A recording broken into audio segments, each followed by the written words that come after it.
बिस्मिल्लाहिर्रहमानिर्रहीम, अस्सलाम वालेकुम। Welcome back to my channel Madiha food vision में। तो आज मैं अपने दोस्तों के लिए लेके आई हूँ बहुत ही मज़ेदार से फ़्राइज़ बनाने की रेसिपी कि मैं इसको किस तरह से बना रही हूँ। तो ये फ़्राइज़ इंशाल्लाह बहुत ही मज़ेदार से बनके तैयार होंगे क्योंकि हम लोग इसको थोड़ा डिफरेंट तरीके से बना रहे हैं। तो फ़्राइज़ बनाने के लिए मुझे जिन चीज़ों की ज़रूरत है मैं आपको बता दूँ कि ये आलू को मैंने इस तरह से फिंगर की शक्ल में काट लिया है और इसको तकरीबन मैंने हाफ़ डन जो है ना बॉयल कर लिया गर्म पानी में। फुल नहीं हम लोगों ने किया, या अंदर से आधे कच्चे हैं। तो अब मैं आपको बताती हूँ कि मैं इनको बनाने के लिए मुझे किन चीज़ों की ज़रूरत है। तो मैं इसके अंदर ऐड करूँगी तकरीबन ये 1 प्याली जो है हम लोग इसके अंदर ऐड करेंगे।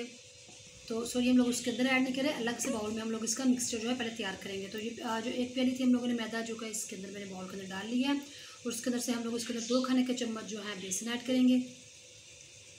1/4 टीस्पून हम लोग इसके अंदर कुटी हुई लाल मिर्च ऐड करेंगे।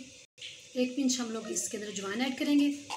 हाफ़ टी स्पून हम लोग इसके अंदर नमक ऐड करेंगे और 1/4 टीस्पून हम लोग इसके अंदर कुटी हुई लाल मिर्च ऐड कर देंगे।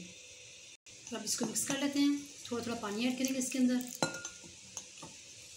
तो आप लोग देख सकते हैं हम लोगों ने इस तरह से इसका जो है मिक्सचर सा तैयार करके रख लिया। इतना पतला होना चाहिए, ज़्यादा थिक भी ना हो।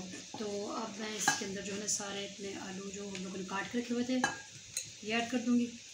तो इसको हम लोगों ने मिक्स कर लिया। दूसरी तरफ हम लोगों ने जो ऑयल है वो चूल्हे पर रख दिया फ्राई होने के लिए, गर्म होने के लिए। तो ऑयल हमारा गर्म हो चुका है। तो अब इस तरीके से हम लोग जो है ना इसको उठाएंगे चिप्स को और 1 बाय 1 सारे इसके अंदर ऐड कर देंगे।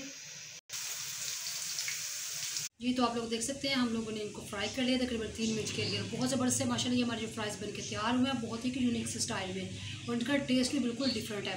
तो इस तरीके से आप लोगों ने इसको ज़रूर घर में ट्राई करना। मुझे कमेंट सेक्शन में बताना है कि आपके घर वालों को, बच्चों को, बड़ों को ये फ्राइज़ रेसिपी कैसी लगी। वीडियो अच्छी लगी हो तो इसको लाइक करें, शेयर करें। जो लोग नए हैं मेरे चैनल पर, चैनल को सब्सक्राइब करना मत भूलिएगा। आप एक ढेर सारी दुआओं में मुझे याद रखिएगा। नेक्स्ट वीडियो तक के लिए इजाज़त दीजिए। अल्लाह हाफिज़।